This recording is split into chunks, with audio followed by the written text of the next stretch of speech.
Ini memang unik. Dia merupakan daerah wisata dunia dengan keindahan yang luar biasa yang tidak terdapat di tempat lain.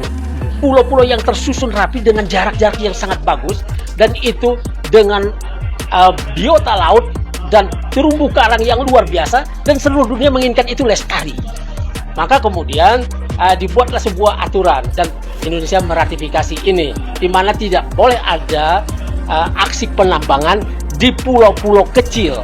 Yang dimaksud pulau kecil itu adalah yang luasnya lebih kecil dari 200 km persegi. Mungkin konkretnya begini, di situ tidak boleh ada penambangan kecuali wisata. Ya, itu yang sepengetahuan saya. Informasi yang saya dapat, selain dari wisata tidak boleh. Nah itu gimana tuh, Bang? nah itu jadi dari sejak pemberian izin itu sebetulnya sudah bermasalah, sudah melakukan pelanggaran di situ. Tapi ini sudah terjadi lumayan lama dan sangat masif di zaman Jokowi.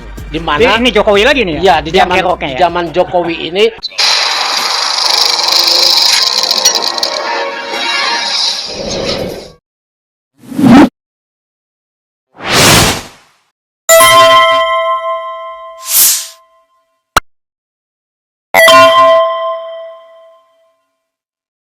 Assalamualaikum warahmatullahi wabarakatuh.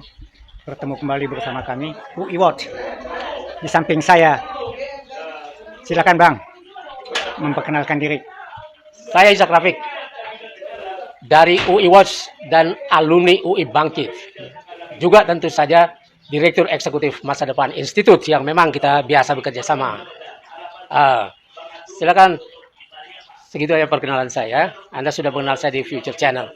Oke, negara ini tidak habis-habisnya dengan masalah. Kalau masalah itu untuk keadilan, kita sangat bahagia. Tetapi kalau masalah itu sengaja dibuat untuk kepentingan orang tertentu, ya, itu yang jadi masalah buat kita. Oke, di sini kita akan coba buka. Kita akan bedah masalah Raja Ampat. Gitu Bang Rafiq. Di Raja Ampat itu kan sepertinya terbongkar lagi ada masalah yang kita tadinya hanya menganggap masalah nikel itu adanya di Morowali, tetapi sudah merambat kemana-mana. Nah di Raja Ampat sendiri baru kemarin kita tahu, wah ini lebih gawat, udah habis tanah tuh sebagian. Nah menurut Bang Rafiq gimana tuh Bang? Oh ya, terima kasih Bang Buyung. Raja Ampat ini memang unik. Dia merupakan daerah wisata dunia dengan keindahan yang luar biasa yang tidak terdapat di tempat lain. Pulau-pulau yang tersusun rapi dengan jarak-jarak yang sangat bagus, dan itu dengan biota laut dan terumbu karang yang luar biasa, dan seluruh dunia menginginkan itu lestari. Maka kemudian dibuatlah sebuah aturan dan Indonesia meratifikasi ini, di mana tidak boleh ada aksi penambangan di pulau-pulau kecil. Yang dimaksud pulau kecil itu adalah yang luasnya lebih kecil dari 200 km persegi. Mungkin konkretnya begini, di situ tidak boleh ada penambangan kecuali wisata. Ya, itu yang sepengetahuan saya. Informasi yang saya dapat, selain dari wisata tidak boleh. Nah itu gimana tuh Bang? nah itu jadi dari sejak pemberian izin itu sebetulnya sudah bermasalah, sudah melakukan pelanggaran di situ. Tapi ini sudah terjadi lumayan lama dan sangat masif di zaman Jokowi. Di mana ini Jokowi lagi nih ya ya? di zaman Jokowi ini banyak izin konsesi dikasih kepada perusahaan-perusahaan yang dekat dengan istana. Nah, tapi ini sudah ada jalannya. Dulu kalau di Pulau Gak itu dulu ada sejak tahun 98 itu sudah ada gini tambangnya, awalnya milik Amerika, kemudian kemudian diakuisisi menjadi milik Antam seluruhnya.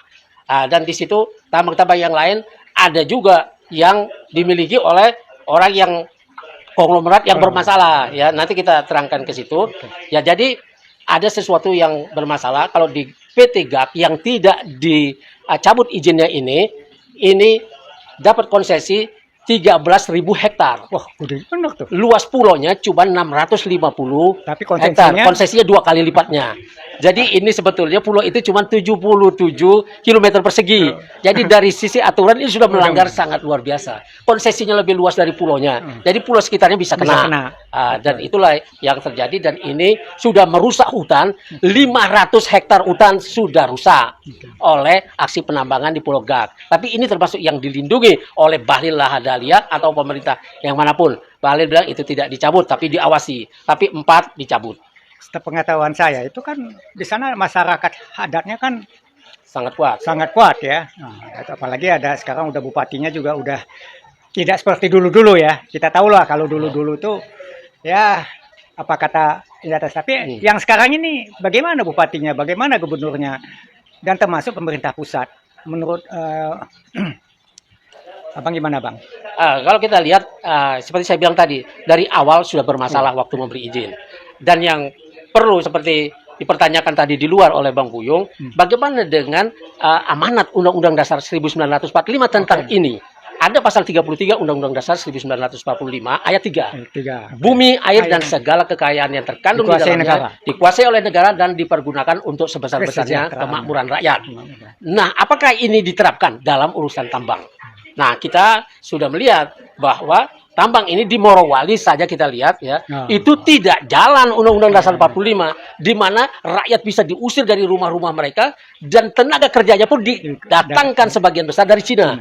Artinya kita tidak mendapatkan apa-apa dari situ, rakyat dijadikan pekerja bukan pemilik dari tambang itu. Padahal Undang-Undang Dasar 45 pasal 33 ayat 3 itu adalah konsep zakat. Konsep zakat itu zakat tambang 20%. Artinya pemerintah cuma boleh membagi kepada investor 80% itu. Bisa 40, 40, 50, 30, 60, 20 berapapun yang disepakati. Tapi 20% yang milik rakyat Indonesia yang sekarang ada dan bakal lahir itu tidak boleh diambil oleh siapapun. Dari situlah mesti ditanggung pendidikan rakyat, kesehatan rakyat, bahkan listrik dan air itu bisa gratis. Dan rakyat di sekitar tambang itu terutama harus dapat itu, dan Indonesia secara keseluruhan rakyatnya harus mendapatkannya. Nah, inilah yang tidak diatur, undang-undangnya belum dibikin sampai sekarang. Tapi pelaksanaannya sudah menghancurkan habitat laut, habitat darat, dan lain sebagainya. Hutan lindung pun dihancurkan oleh PT GAT, dan yang lain juga sama. Yang dicabut izinnya itu 4, yaitu PT Anugerah Surya Pratama. Ini di Pulau Manuran. Ini berafiliasi dengan Wanxiang Nikel Pratama milik Cina. Ya, ini konsesinya 766 hektar. Nah, 10 perusahaan mereka menggunakan 10 smelter ya di Morowali itu. Jadi dia sudah ada di Morowali, kemudian dia punya lagi konsesi di sini. Ini artinya orang kuat nih. Kemudian ada Nurham di Wagyu Timur 3000 hektar. Dia merupakan ya ada kerjasama dengan pemerintah daerah Papua dalam pengadaan sistem elektronik. Ya, tapi dia masuk ke tambang karena melihat peluang itu. Karena mudahnya itu konsesi. Kemudian ada PT KW Sejahtera Mining. Ini sebetulnya perusahaan pemrosesan biji nikel, tapi nambang juga. Ya, lingkungan hidup, Kementerian Lingkungan Hidup menemukan ya PT KW Sejahtera Mining ini menambang di luar daerah konsesinya 5 hektar ya, dan terjadilah sedimentasi di laut itu. Terjadinya pendangkalan dan biota laut bisa mati di situ, terumbu karang bisa hancur dan lain sebagainya. Kemudian ini punya afiliasi dengan Agung Sedayu. Agung Sedayu ini milik Aguan dan keluarganya. Nah, ini orang kuat. Dia juga berada di Banten yang merusak Banten dan lain sebagainya, dan sampai sekarang tidak ditangkap bersama Antoni Salim, tidak ditangkap. Padahal ini biang keladi dari kerusakan Banten yang menguruk tanah-tanah Banten, sawah-sawah Banten, daerah-daerah nelayan, dan bikin pagar laut. Ini Tito Karnavian sebagai Menteri Dalam Negeri melihat pembangunan negara di dalam negara mestinya tahu. Jadi Tito juga pasti terlibat dalam urusan ini dan sudah boleh ditangkap dan tentu resapel dulu. Itu. Kemudian ada di pulau di Mulia Ramon Perkasa. Oke. Konsesi di Pulau Batang Pele dan Manyaipun 2.925 hektar. Dia menggunakan 10 mesin bor untuk menambang nikel di situ. Nah, pada 9 Mei 2025 ini kena sanksi administratif karena pelanggarannya di luar itu. Kemudian yang seperti saya bilang tadi, ini yang kelima, PT GAK, anak perusahaan Antam. Pulau GAK ini dia luasnya 6.500 hektar, 77 km persegi, konsesinya 13.000 hektar, jadi 2 kali lipat dari luas pulau. Dan inilah telah melakukan perusakan hutan 500 hektar tapi dilindungi. Nah, inilah yang dituntut orang, jangan cuma 4 itu, tapi PT GAG ini juga harus dicabut izinnya. Dan jangan sementara, kita cabut dulu secara keseluruhan, kemudian nanti akan ada perhitungan, kerusakan lingkungan ini harus diganti, harus diperbaiki, harus dan lubang-lubang besar di bumi itu yang menyebabkan kehancuran, nantinya tinggal lubang-lubang yang membawa bencana ini harus diuruk lagi. Dan ini boleh dipakai, tilingnya itu boleh dipakai nguruk. Jadi gini, saya kan dulu pernah kerja di Bangka, di Pasir Timah. Ini nggak beda jauh, cuma di sana Pasir Timah, pengurukan juga. Nah, itu yang namanya lubang-lubang, kalau kita naik pesawat mau turun di Bangka, itu Pasir Timah, lubang-lubangnya itu banyak. Ya, nah itu terbengkalai. Ya, apalagi yang saya nggak yakin tuh, yang di Raja Ampat itu siapa yang mau kontrol? Ya terus terang aja, masyarakat adatnya tahu sendiri, kasihan kan? Ya, masyarakat adat ini berhadapan dengan orang-orang yang berpakaian militer atau berpakaian polisi, takut. Sama dengan di Banten. Dan kita lihat juga suku Dayak dan lain sebagainya kan semua mengalami ini. Iya. Ketika berhadapan dengan aparat bersenjata dan berpakaian lengkap begitu, maka dia keder. Selesai dan kemudian ada di balik itu ada lobby-lobby yang menggunakan duit selain ancaman. Nah, inilah yang menyebabkan tidak ada perlindungan terhadap rakyat. Nah, disinilah sebetulnya DPR harus bicara dalam urusan ini. Ketika negara ini dalam ancaman seperti itu, pulau-pulau kecil bisa hilang dengan cara itu. Kemudian apa yang terjadi di Aceh juga itu mesti yang pertama bicara adalah wakil rakyat. Dia ngomong, di mana wakil rakyat ini? Nah, itu yang jadi pertanyaan. Selama kenapa ini mereka bersembunyi ya, menyembunyikan kepalanya pada cangkangnya seperti kura-kura itu? Dia harus bicara pada saat seperti ini. Dan SBY dan Prabowo sebagai seorang presiden, dia punya hak prerogatif supaya negara ini tidak terus dihancurkan. Maka menteri-menteri sumbangan Jokowi ini yang sudah merusak ini dari segala sisi, dia harus dipecat sekarang, diresapel sekarang supaya kerusakan ini terhenti. Setuju. Menteri dalam negeri kita bisa banyak kita punya, menteri keuangan banyak yang jago. Banyak orang pintar. Kalau Sri Mulyani cuma punya namanya jalan keluar cuman utang dan mengurangi subsidi, mencabut subsidi dan lain sebagainya, maka kita perlu seorang menteri keuangan yang bisa kreatif menciptakan pendapatan-pendapatan baru yang baik dan halal dan tidak merusak lingkungan. Jadi 17 menteri dari Jokowi dan tuntutan asal agar Gibran dimajukan itu karena hal-hal seperti ini. Dan sudah saatnya Prabowo mendengar suara rakyat. Oke. Sekian. Wassalamualaikum warahmatullahi wabarakatuh. Bang Isa Rafiq, mungkin pencerahan ini bisa membuka wawasan masyarakat. Bagaimana kondisi anggota DPR, para menteri titipan, ya, dan Prabowo sendiri.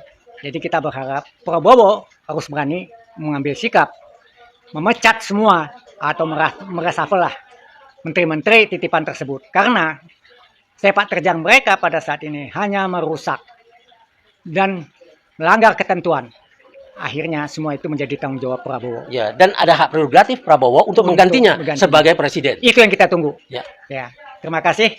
Demikian tadi bincang-bincang kami bersama Abang Isa Rafiq. Semoga bermanfaat. Assalamualaikum warahmatullahi wabarakatuh. Kejujuran, keadilan, kebenaran. Kebenaran. Oke.